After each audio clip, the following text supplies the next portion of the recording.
Praise the lord. ప్రభు పేరిట మీ అందరికీ శుభాభివందనాలు తెలియజేసుకుంటున్నాను. ఈ దినము దేని యొక్క వాగ్దానం చూసుకున్నట్లయితే కీర్తన గ్రంథము 90 అధ్యాయము 8వ వచనంలో చూసుకుంటే, మా దోషములను నీవు నీ ఎదుట నుంచుకొని ఉన్నావు, నీ ముఖ కాంతిలో మా రహస్యములు పాపములు కనబడుచున్నదని దేని యొక్క వాక్యం సెలవిస్తుంది.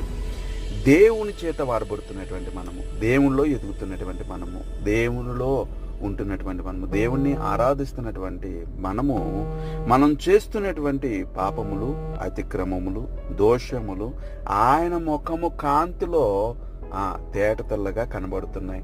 ఆయన మనం చేసినటువంటి ప్రతి ఒక్క పరిస్థితిని ఆయన గమనిస్తున్నాడు, ఆయనకి తెలుస్తున్నాయి, ఆయన కాంతిలో మన రహస్యాలన్నీ కనబడిపోతున్నాయి. కాబట్టి ప్రియులారా, దేవునికి దోషులుగా మనము మారకుండా దేవునికి కుమారులుగా మారే విధంగా దేవుడు అనుదినము మనతో మాట్లాడుతున్నాడు. మన జీవితాలు మన హృదయాన్ని సరి చేసుకోగలిగితే